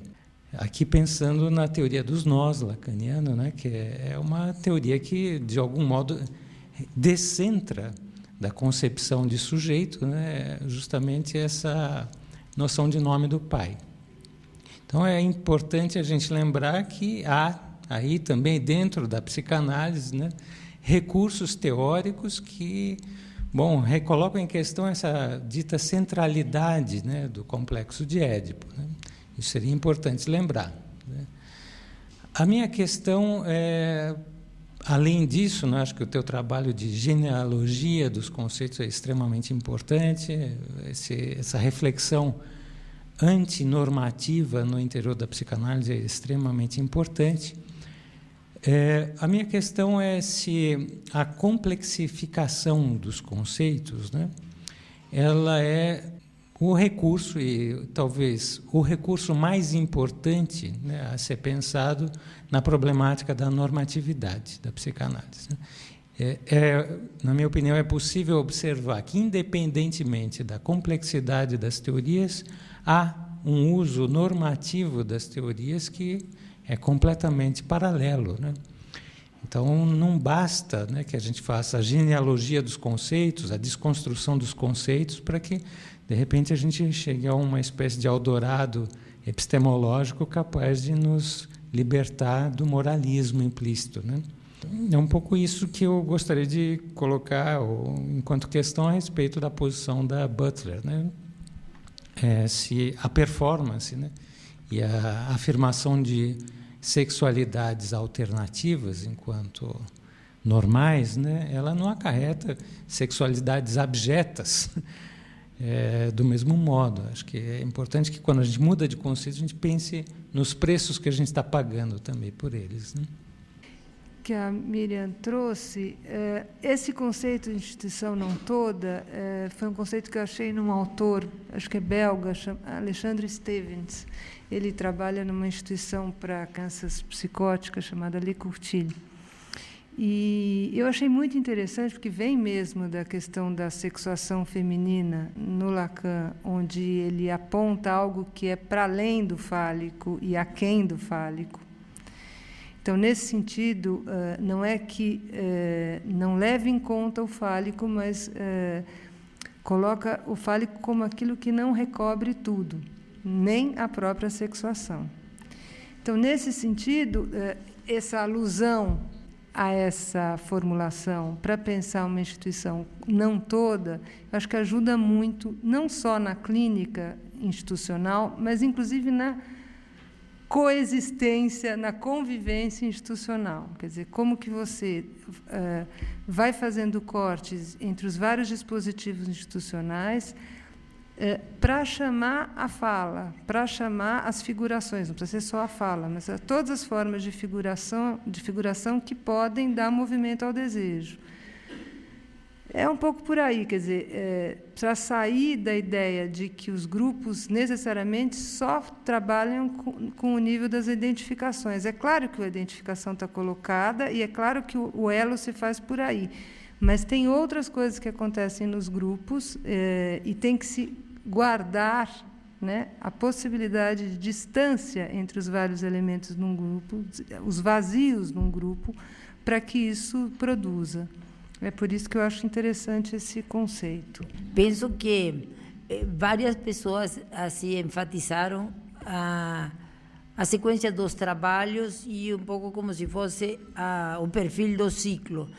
Eu entendo que, e respondendo a Miriam, que por isso não teria tanta importância no fato de se temos uma coerência absoluta, porque isso seria psicanálise em trabalho. Não? Então, é bem representativo do ciclo. Não foi o que ela falou? A multiplicação dos discursos. Sim, é isso. Mas quando você falou se um discurso pode ser assim coerente ou compartilhado com o outro, pode ter coisas que sim e outras que não. Não, mas nem busco isso. O que eu falei é o quanto os discursos se questionam entre si. É diferente. Sim. E tudo bem, não sou contra a coerência. Não, exatamente. Então, nesse sentido, eu achava que era uma somatória de ideias que acrescentavam a nosso trabalho. Bom, depois eu pego também algo mais específico da minha temática, mas... não, já tenho. A minha vontade é botar também mais gasolina em cima de alguns trabalhos de alguns colegas que já vieram aqui falar. E é o que eu vou fazer, porque o convite é esse, né, do incêndio, então vamos lá. Nelson, eu acho que, e até conforme você foi falando, eu fui rememorando o seu texto, né, a sua fala apresentada aqui no colóquio. E eu acho assim que a gente parte de alguns pontos um pouco diferentes, né? Quer dizer, isso que o Flávio trouxe, né, de que é uma ideia bastante comum, bastante frequente, de que há um declínio da função paterna no laço social. E o concomitante fortalecimento das práticas incitadoras ao gozo, essa é uma ideia bastante frequente. E eu tenho reservas com relação a essa ideia, porque me parece que ela promove uma patologização da sociedade contemporânea. E isso não tem nos ajudado na clínica com as neuroses, que é a clínica que eu estou colocando sob foco aqui. A noção de sublimação, pegar pela sublimação, né? Você pensa a sublimação nesse teu trabalho que você apresentou aqui a partir do registro da patogênese, a partir da relação com os avatares do super-eu nos tempos de hoje. O ângulo que eu estou pegando para pensar a sublimação é outro. Não são ângulos excludentes, né? Mas é um outro ângulo. É o ângulo da transgressão. Transgressão enquanto suspensão do sistema normativo, não enquanto declínio ou fracasso do sistema normativo, enfim, né? Que é a noção Foucaultiana, né, de transgressão, né? Que não pensa que haja um declínio ou um fracasso das funções paternas, mas que trabalha com a situação onde há uma suspensão disso. Então, nesse sentido, eu parto da ideia de um Édipo vigente. Eu não estou propondo um trabalho que seja um trabalho do além Édipo, do aquém Édipo, do contra o Édipo. Eu acho que o Édipo é um operador vigente na sociedade, ele é um operador clínico vigente na clínica psicanalítica. Não há por que substituí-lo, não há com que substituí-lo, mas ele é tão fundamental quanto ele é problemático. É um operador muito problemático, o Édipo, porque ele é um operador assentado nas referências da metafísica ocidental, que são referências que estão em crise no tempo de hoje. Então, acho que a consígnia hoje não é exatamente um retorno a Freud, como já foi. É alguma coisa na ordem de uma invenção. Eu acho que a clínica psicanalítica e a metapsicologia, a produção teórica, carecem de uma inventividade que requer que a gente possa sair fora da psicanálise. Então, não é retorno a Freud, é pensar Freud fora dele, porque, senão, a gente não consegue quebrar esse... E também não é que a gente tenha que quebrar, porque é aquilo que eu estava dizendo, a gente não pode fazer a clínica sem os nossos Padre Nossos. Por isso eu levantei a crítica ao Safatli, que pretende pensar uma clínica do antirrepresentativo, enfim, não se trata disso. Então, eu penso que as questões que nos colocam para criticar o Édipo não são exatamente essas... que, enfim, não sei, talvez tenha sido... Eu posso dizer que eu não quis falar isso, mas acho que eu devo ter falado, né? Porque você está levantando isso, que você quer recuperar alguma coisa da linha lacaniana, que, enfim, é com ela que a gente pensa, é o referencial fundamental. Mas, não sei. Não sei. Eliane. É isso, não sei. Fazer uma pergunta para Tishi. Tishi, esse autor que você fala da instituição não todo é de quando? Quando ele tá em trabalho ainda? Está trabalhando. Ele trabalha numa instituição que atende crianças psicóticas ou autistas na Bélgica, Le Courtille, né? E é um trabalho. Justamente o que ele diz é o seguinte: ele começa dizendo que ele acha que a cura psicanalítica, no sentido mais clássico, ela só se dá fora da instituição. E esse fora da instituição não é geograficamente fora da instituição, é desde que o analista possa ter desidentificado com o discurso institucional. Mas, de qualquer maneira, o que ele vai dizer é que, quando você tem uma prática psicanalítica na instituição, você tem que pensar a própria montagem institucional em termos psicanalíticos. E aí ele vai trabalhar com esses conceitos dentro do que eu chamei aqui de arquitetura institucional. É muito interessante, porque a gente pode pensar isso falado de várias formas. Há outros, ele é um autor lacaniano, tem outros lacanianos que falam que a clínica institucional é uma clínica entre vários, entre muitos. Também, mas a concepção ela é semelhante, ou seja, você tem que ter um recorte entre os dispositivos em que eles não se constituam como uma continuidade, porque, no recorte entre os dispositivos, você vai convidar a fala. Então, por exemplo, a cada grupo, a cada trabalho que se faça, tem uma fala, uma narrativa sobre aquela experiência. Justamente, qual é a proposta? Já que a psicose, mais especificamente, é o sujeito que está petrificado no significante do fantasma materno, você vai proporcionar uma multiplicação discursiva sobre os mesmos fenômenos para abrir o campo representacional, para justamente constituir um campo da realidade. E no autismo isso é mais ainda, porque o autista nem chega a propriamente se reconhecer, né? Então, a proposta é essa, que a montagem institucional convide a figurabilidade, convide a figuração. Eu estava perguntando isso porque isso me fez pensar nos amigos dele, né? Nos amigos desse autor que a instituição explodida, claro. A instituição, claro, totalmente. E porque eu estou lembrando disso por conta da tua ideia da amizade, né? Quer dizer, da gente pegar a história dos grupos que foram falando da necessidade de explodir as instituições, quer dizer, de que a gente só consegue criar e consegue fazer processos sublimatórios efetivos na instituição explodida. Claro. Quer dizer, a partir da explosão das instituições operativamente, né? Que não é explodir a instituição para ficar sem nada, é explodir a instituição para poder multiplicar os espaços de criação, que é a ideia da Manoni, né? Da instituição como porto seguro, onde você, saindo da instituição, você cria espaços de criação e saúde, né? Que tem uma certa semelhança com a ideia da rede espraiada, que a Mara trouxe. Exatamente. Eu acho que aí sim a gente tem uma rede de pensamento que vai construindo um para além do instituído, né? Para além do instituído, que é mortífero na psicanálise, na psicose, na neurose. Só queria fazer um comentário con respecto a delicadeza de cuestionar determinados conceitos na psicanálise en un tempo tan breve y con una confluencia de autores tan diferente.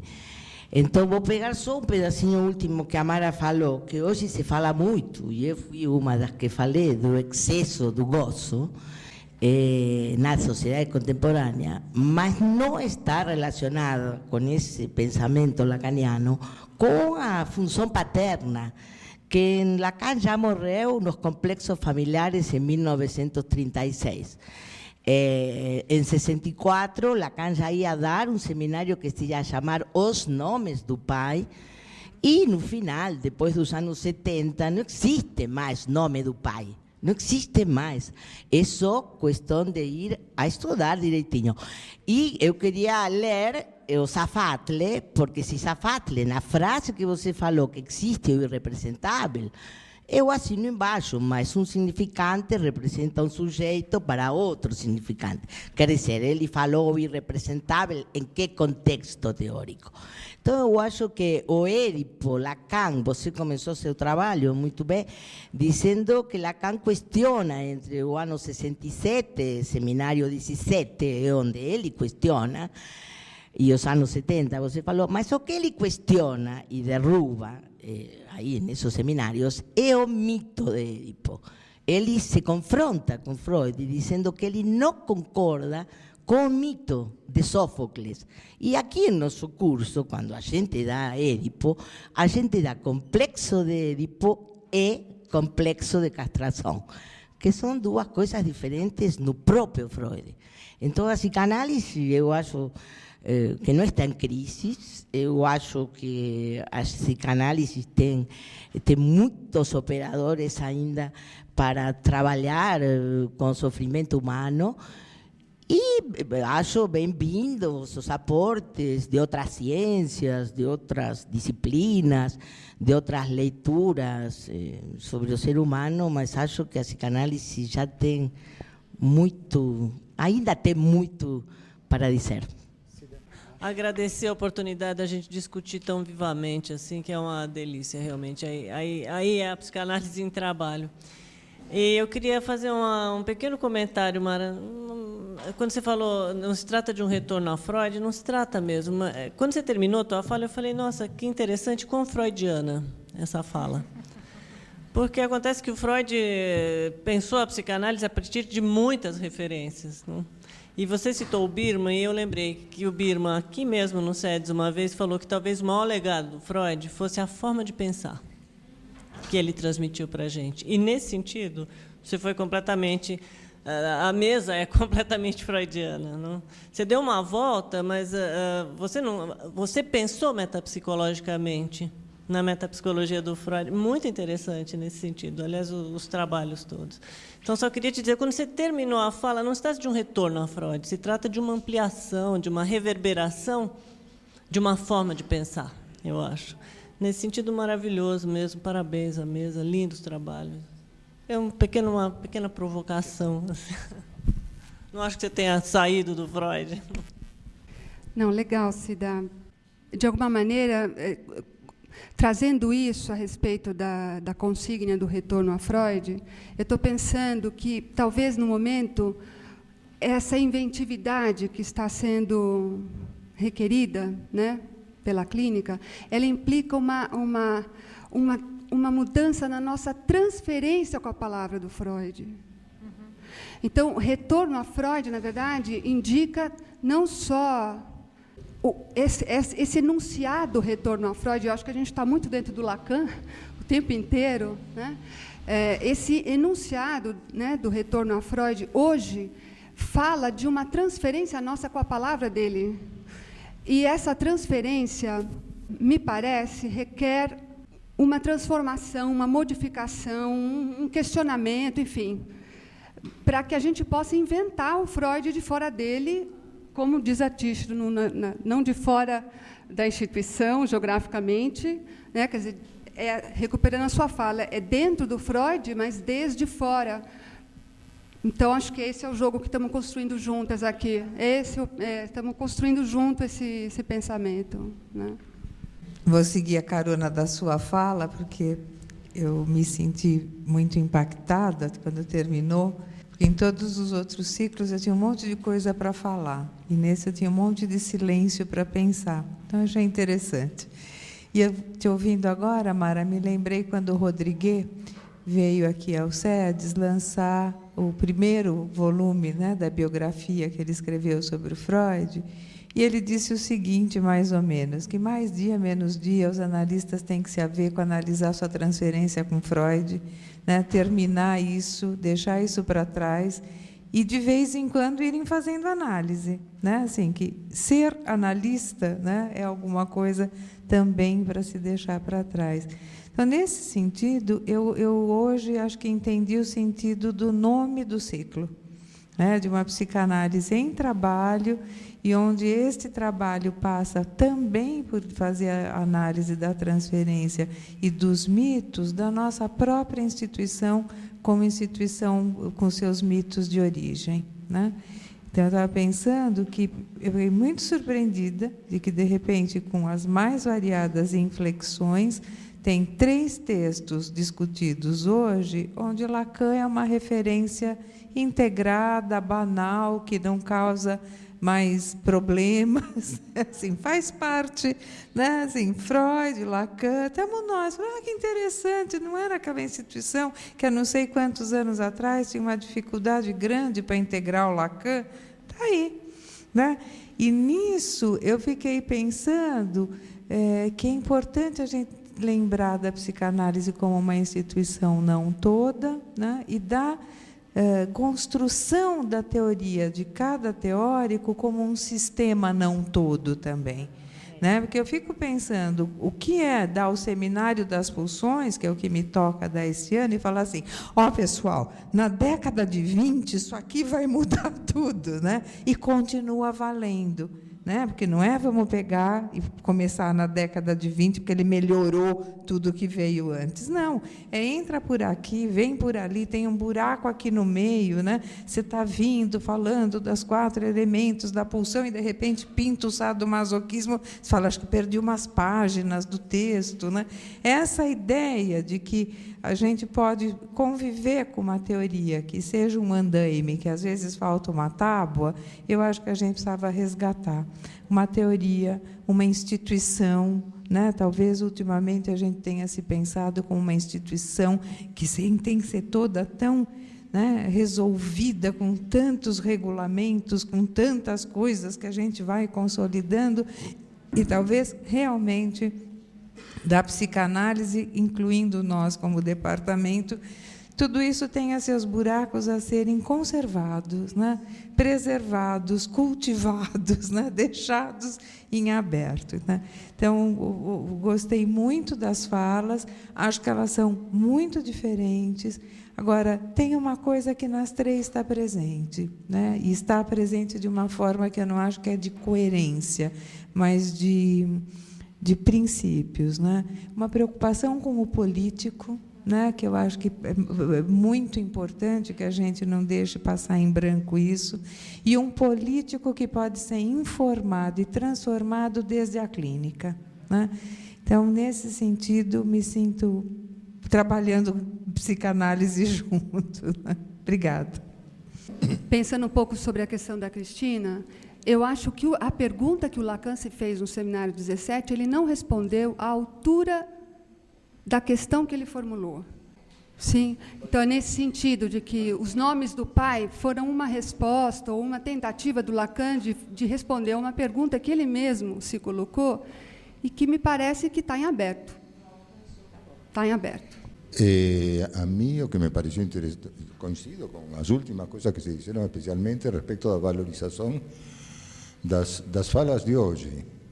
Não só das falas de vocês, mas das falas que están rolando, digamos, ¿no? Y como por ejemplo, cuando, Tiche fala de instituciones abertas, no todas, etc., y Eliane retoma y dice, claro, las instituciones explodidas. Y bueno, me parece que son dos conceptos diferentes. Eso que es interesante que tenha aparecido. O conceito de Manoni corresponde a uma época determinada que tinha muito a ver com algo que estava acontecendo. Um pouco como centralizado em Paris, etc., mas se expandindo para todos lados, que era maio de 68 e todo o que significou de explosão. Se trabalhou nestes termos das figuras paternas, dos pais sociais, etc., em todos os campos. Houve muita discussão. Então, a mim me parece que essa é essa outra dimensão que deveria entrar aqui. Porque o que eu vejo de muito rico nesta mesa é um trabalho de uma psicanálise aberta, em acto, abrindo, fazendo entrar, não indo a estudar em tal outro lugar, etc., com tal mestre, muito na universidade. Me parece que aqui a influência das práticas universitárias ligadas à psicanálise e aos outros pensamentos, digamos, presentes hoje respeito do social, a cultura, etc., etc., é muito importante. Mas nunca como hoje tenho visto ela entrar aqui. Então, me parece que promove uma abertura nesse sentido, porque a gente tem como metodologia de transmissão também um trabalho rigoroso em torno a Freud, com Freud, questionando Freud e explorando as aberturas que se abrem no mesmo pensamento freudiano, por uma parte. Ao mesmo tempo, isto convida a um estudo e debate muito importante. Por exemplo, o que significa questionar, dizer que a metafísica ocidental está em crise? Aliás, Freud teve bastante a ver com a crise da metafísica ocidental. Como citarlo, não? Que tem a ver Foucault? Que tem a ver... Aí vem algo assim como a necessidade também de conhecer e fazer entrecruzamentos que possam vir a ser críticos, talvez, se chegamos a um grau de densidade de penetração nisto. Respeito, gostaria de entender por quê chama transgressivo a algo que está fora. Foucault. digamos. ¿Por qué os llama transgresión? Por ejemplo, ¿no? Me sorprendió, es una pregunta que quiero hacer. Aquí se llama instancias de interdicción. Hacen parte de estos pensamientos, digamos, que al mismo tiempo operan en crítica con las tradiciones occidentales, a centralidad, a verticalidad, etc. Entonces, ¿cómo opera la interdicción en esas circunstancias? Eso para apuntar, digamos, algunas ideas que me parecieron. Algo que achei riquísimo y que en ese sentido coincide en los trabajos es que expanden el campo do olhar da clínica. Ao mesmo tempo que se amplia o leque representacional, se amplia a possibilidade de percibir e trabalhar os fenômenos clínicos. Não só trabalhar a questão da transmissão e do debate, do pensamento e do estudo aqui dentro, como trabalhar a clínica que praticamos. É uma clínica que parece que vai além do espaço clássico do consultório, do gabinete, como se fosse. E vai ao campo institucional, etc., sendo que até se escuta, às vezes, surpreendentemente, a pergunta: aqui se podem trazer casos de instituição? Depois de 30 anos de trabalho, abrindo essa questão, se fazem presentes essas limitações do pensamento do enfoque. Nesse sentido, por exemplo, a proposta de depressão como um conceito não é uma abertura do pensamento. Coincido que se tende a patologizar. Se você lê um livro de Lebrun, que se está discutindo muito respeito da queda de Deus, a queda do Pai, etc., como se chama? A percepção comum. Esse é o nome que le põe a essa subjetividade contemporânea, onde o processo de trânsito através do Édipo não se consuma porque as coisas ficam em suspenso. É tremendamente patologizante, digamos. Então, todas estas coisas que vocês estão falando, me parece que trazem aberturas. O que traz a Lucía é a depressão não coincide com a psicose, também não coincide com a neurose, a menos que talvez pensemos em ampliar o conceito de neurose. E que as coisas não sejam, nesse sentido, Freud não planteava as coisas dessa maneira, ou psicose, ou perversão, ou neurose. O próprio Freud não plantea as coisas dessa maneira, e já o falamos muitas vezes aqui. Então, não sei, Freud não é Lacan. Lacan enriqueceu Freud em muitos aspectos, ou mudou, e ao mesmo tempo, algumas coisas talvez ficaram reduzidas. Por exemplo, essa divisão do campo fenomenológico da clínica.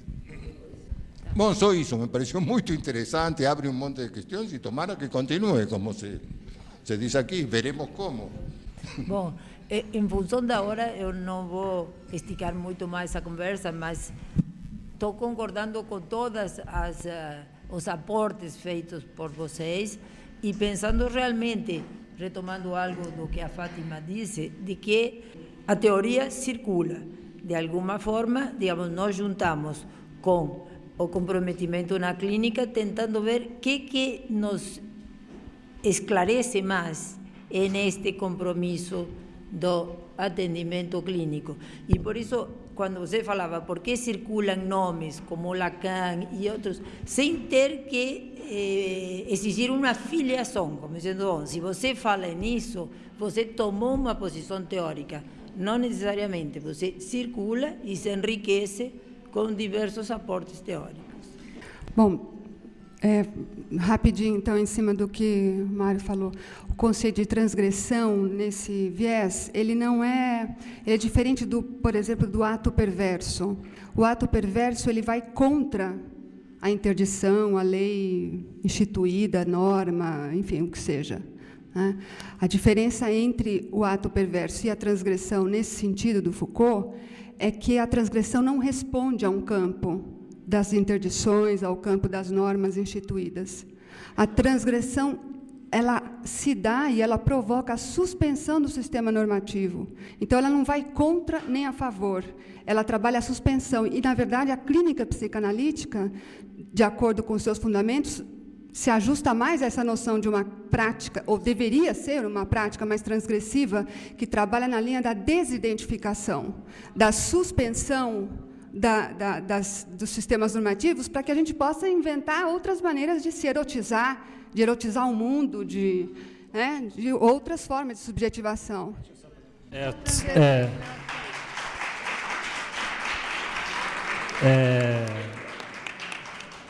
Nesse sentido, eu queria retomar a colocação lá da Miriam, porque eu acho que quando você vai colocando o complexo de Édipo, o Édipo, né, como alguma coisa que normativa a clínica, né, normativa a ação do analista, tem esse risco. Eu acho que quando isso vai se aproximando desse lugar, você vai se distanciando da própria posição ética psicanalítica, que eu acho que o texto, né, da Tish vai tentando responder, né?